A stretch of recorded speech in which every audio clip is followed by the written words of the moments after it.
దశరథ్ సుమిత్ర దగ్గరికి కాశీ వెళ్ళి, మీరు విన్నదంతా నిజమే, శౌర్య హాస్పిటల్లో ఉంది, తనకి ఆపరేషన్ చేయాలని డాక్టర్లు చెప్తున్నారు.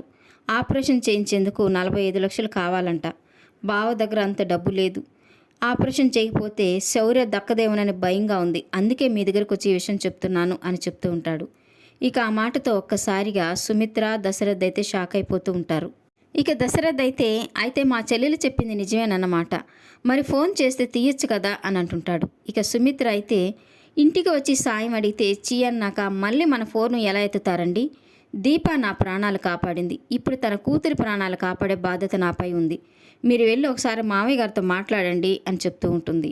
ఇక దశరథ్ అయితే, శౌర్య పరిస్థితి వింటుంటే నాకు కూడా బాధగానే ఉంది సుమిత్ర, కానీ నాన్నకు తెలియకుండా అంత పెద్ద అమౌంట్ ఇవ్వలేం కదా, వాళ్ళ గురించి మాట్లాడితేనే నాన్న చిరాకు పడుతున్నాడు అని చెప్తూ ఉంటే, ఇక సుమిత్ర అయితే ఏం సాయం చేయకుండా వదిలేయమంటారా అని అడుగుతూ ఉంటుంది. లేదు సుమిత్ర, నాకు కూడా సహాయం చేయాలనే ఉంది, కానీ ఒకసారి నాన్నతో చెప్తాను అని చెప్తూ ఉంటాడు. ఇక సుమిత్ర అయితే, శౌర్యకు ఏమైనా అయితే నేను మనశ్శాంతిగా బ్రతకలేనండి, దీపకు తన కూతురంటే చాలా ప్రాణం, శౌర్యకి ఏమైనా అయితే తను చచ్చిపోతుందండి, ఎలాగైనా మీరు మామయ్య గారితో మాట్లాడి దీపకు సాయం చేయండి అని ఏడుస్తూ బాధపడుతూ చెప్తూ ఉంటుంది.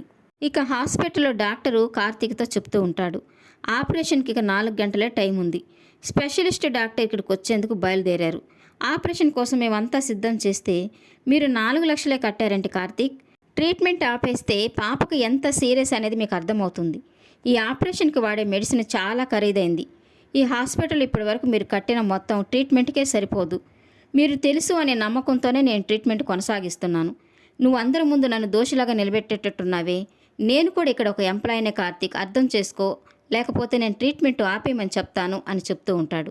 ఇక కార్తీక్ అయితే బాధపడుతూ డాక్టర్ చేతులు పట్టుకొని, ఇవి చేతులు కాదు కాళ్ళు అనుకోండి, నా కూతుర్ని బ్రతికించుకోవడానికి నాకు ఇంకొక అవకాశం ఇవ్వండి, ట్రీట్మెంట్ ఆపొద్దు, నేను ఎలాగైనా డబ్బులు తీసుకొచ్చి కట్టేస్తాను, ఆ ప్రయత్నంలోనే ఉన్నాను అని తను బ్రతిమలాడుకుంటూ ఉంటే, ఇక డాక్టర్ అయితే సరే కార్తీక్, ఆపరేషన్కి ఇక 4 గంటలే టైం ఉంది, నేనైతే ఆపరేషన్కి అంతా రెడీ చేస్తాను, డబ్బులు కడితేనే ఆపరేషన్ చేస్తాం, రెడీ చేసుకోండి అని చెప్పి డాక్టర్ అక్కడి నుంచి వెళ్ళిపోతూ ఉంటాడు. ఇక కార్తీక్ అయితే బాధపడుతూ కన్నీళ్లు పెట్టుకుంటూ ఉంటాడు. ఇక దీప తనని చూస్తూ, ఏంటిది కార్తీక్ బాబు అని తనని ఓదారుస్తూ ఉంటుంది. ఒక తండ్రి చేతగానితనం, ఒక భర్త నిస్సహాయత, ఆవేదన, ఏం చేయాలో అర్థం కావడం లేదు దీప, నా ప్రాణం తీయడానికి ఈ కష్టం వచ్చిందా అని ఏడుస్తూ బాధపడుతూ ఉంటాడు. ఇక దీప అయితే శౌర్యని ఎలా బ్రతికించుకోవాలో అర్థం కావడం లేదు, ఏ దేవుడైనా కరుణించకపోతాడా, సాయం చేయిపోతాడా అని ఎదురు చూస్తున్నాను కార్తీక్ బాబు అని తనతో చెప్తూ ఉంటుంది. ఈ వీడియో నచ్చినట్లయితే లైక్ చేయండి, సబ్స్క్రైబ్ చేయండి. Thank you for watching.